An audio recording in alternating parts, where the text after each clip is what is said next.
All right, y'all, what's going on? It's Combo Breaker 99. I'm back with another video. All right, y'all, back with another quick rankings update video. Of course, once again, we're focused on the UFC Women's Flyweight division.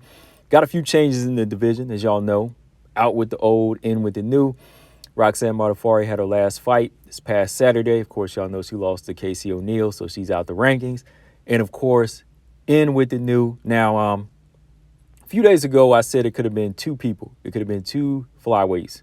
It's going to either be between Melissa Gatto or Erin Blanchfield. And of course, the UFC, I think they heavily favor Erin a little bit more. And I mean, she does have two good wins against Sarah Alpar and Miranda Maverick.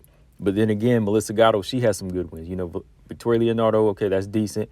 But the better win, I think, is Sijara Eubank, right? Sijara Eubank, she's the first person to stop that UFC veteran, right? So you could have argued that she could have been number 15. But nonetheless, the UFC, they put Erin Blanchfield at number 15. So let's go down the rankings real quick. I'm going to go ahead and pull them up, and I'm going to go through the fights that are going to happen here that could shake up the division, you know, where the changes are, and, of course, fights that need to happen as well, you know. And I'm going to point out a couple of fighters as well that could be on their way out, you know, that could be on their way out of the division. That's definitely going to shake it up and move things around a bit.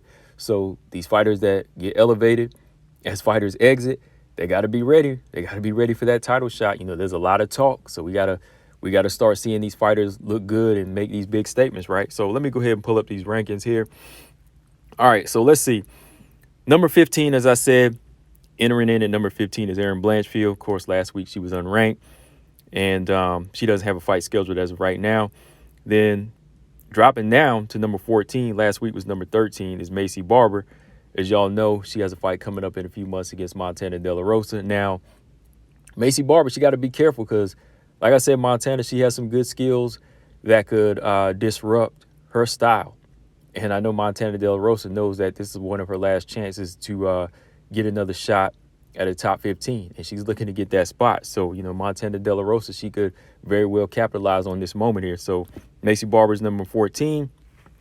Moving up one space is Modafferi. Last week she was 14, now she's 13, and then she's going to be taking on the number 9. So with that win, if she gets that win, you know, she'll be moving in to the top 10 and getting closer to a title shot, you know, maybe 2 or 3 fights away from a title shot, right? And depending on how good she looks too, you know, if she looks good against Jessica Eye, enters in at number 9, she could be looking at maybe 1 or 2 more fights, right? So Modafferi at number 13. Then moving up 3 spaces from 15 to 12 is Casey O'Neill. All right, Casey O'Neill, off the strength of her dominant performance. Well, I'm going to say fully dominant performance, but it was a shutout. It was 30-27 over Roxanne. Of course, one of the judges gave the fight to Roxanne, so it was a split decision. But in my opinion, she 30-27 Roxy, right? So that moves her up to number 12 where she needs to be. She's over Macy Barber and Minoan at the moment, right? All right, so number 11, here's where everything pretty much stays the same. 11 is Grasso, Alexa Grasso. She's taking on JoJo next, JoJo Calderwood. And then number 10 now, the number 10 is Cynthia Cavillo. Now, Cynthia Cavillo is moving down to 115. So pretty soon, I think when she has a fight finalized for strawweight, Cynthia Cavillo is going to be gone. So with Cynthia Cavillo gone, everybody's going to get bumped up again, right? All right, so number 9, we got Jessica Eye. If Jessica Eye loses to Modafferi, she's going to be out the top 10. She could very well be retired after. We don't know, you know, but she will be down the rankings. She'll probably take her spot at number 13 or number 14, right? All right, so number 8, Andrea Lee. Andrea Lee is going to be taking on Viviana Rujo. That's her next fight, and that fight could very well lead to a title eliminator. We don't know. Next, number 7, Joanne Wood taking on Grasso. Number 6 is Viviana Rujo. Viviana Rujo, man, like, she's one of those fighters, you know, I think highly of, but she just got to work on certain things, you know, as far as her cardio, you know, sharpening, you know, getting her cardio better, sharpening up her game as a rhythm fighter, and, you know, just preparing. I mean, right now she's kind of just stuck in the middle, right? Like, she can beat the lower level fighters, but those higher level fighters like Caitlin Chikagan with better cardio and better IQ, they still continue to, you know, just outbest her. You know what I mean? Outwork her. You know, they just best her that way. So Viviana Rujo is right where she needs to be in the middle. So she can either go up or go down, right? And the Andrea Lee fight is going to answer a lot of questions. All right, so let's go into the top 5. Of course, still number 5 is Taylor Santos. she might be lined up for a title shot. You know, she's been training hard, looking good lately. Valentina Shevchenko says she's ready to come back, so nothing's finalized. So we'll see, maybe late June or July, right? It might be coming back in the summer. So number 5, Taylor Santos. Number 4, Jennifer Maia. In my opinion, with Jennifer Maia, I think she needs to fight down a few fights, you know, because, you know, she's already fought Katlyn Chookagian, had her title shot.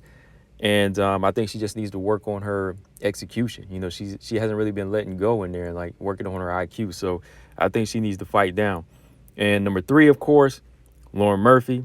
She's going to be taking on Miesha Tate. As y'all know, Miesha Tate's not ranked yet, so she's going to be taking on Miesha Tate, trying to get Miesha Tate close to a title shot, I see. And number 2, Katlyn Chookagian. Katlyn Chookagian's still ranked. I mean, she's considered a free agent. She hasn't been re-signed yet. There's no info on that. Apparently, they are going to re-sign her, you know, so she's still there at number 2. Number 1 is a big question. Number 1 could very well be, you know, it could very well be Katlyn Chookagian in the next couple of weeks, because number 1 is Jessica Andrade for now, right? But as y'all know, Jessica Andrade, she has a fight lined up with Amanda Lemos at 115, right? So that's another fighter moving down the strawweight. So we can't really say that she's the number 1 contender right now. She's not really lined up to fight any of these other ladies coming up, right? And of course, the champ, Valentina Shevchenko, right? So yeah, man, have some big changes on the bottom there, but it looks like we might have some more changes up in the upper half of the flyweight division. Of course, you know, like I said, Jessica Andrade, Cynthia Cavillo, if they make their exit, everybody's going to get bumped up closer to the champ. So, like I said, y'all keep doing that talking. When these other fighters exit and retire, y'all better be ready, because the UFC is going to be looking at somebody to say, hey, you ready for the title shot? Taylor Santos, you ready for the title shot? Andrea Lee, you ready for the title shot? Or Viviana Rujo, who's ready? You know what I mean? Because y'all going to be getting closer to it. It's going to be who next, for real, right? So, yeah, man, those are the updated rankings. Like I said, Erin Blanchfield, she's the newcomer coming in at number 15. And, of course, out with the old is Roxanne, in with the new is Erin Blanchfield. Like I said, I could have argued Melissa Gatto, you know, she could have entered next, you know, but I'm sure she's not too far behind. So with that being said, if Macy Barber gets knocked out, of course, Montana De La Rosa, she's going to enter in next at the top 15. And depending on how Melissa Gatto looks in her next fight, whoever she's lined up to face, you know, she could enter in next, right? But those are the rankings for now. Casey O'Neill, she's a few ranks over Manon right now, I can see. So they might be pushing. Let's see, Casey O'Neill, they might push her in there. Well, they ain't going to push her into Cavillo. Cavillo's moving down.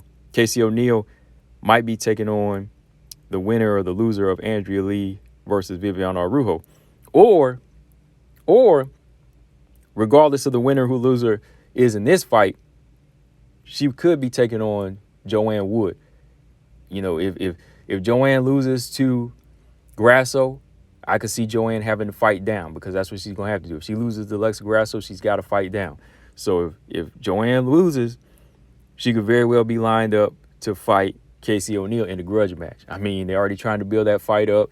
You can see Ariel Helwani trying to instigate it out. You know, he's trying to instigate a little bit, trying to stretch it out a little bit, and trying to make the animosity seem a little heavier. So, you know, that could be another syndicate warrior for Casey O'Neill on her resume. And she might be calling her out. You don't know, right? But as of right now, everybody's pretty much booked. So I think she would try to make for that fight, or like I said, you know, Andrea Lee or Viviana Rujo, the winner or loser of that fight, right? So yeah, man, that's all I got on this one, guys. Like I said, I just want to do a real quick discussion video of the flyweight rankings update. There you have it. Got it posted right there for you guys. Let me know what y'all think. Combo Breaker 99. I'm out. Subscribe. Peace.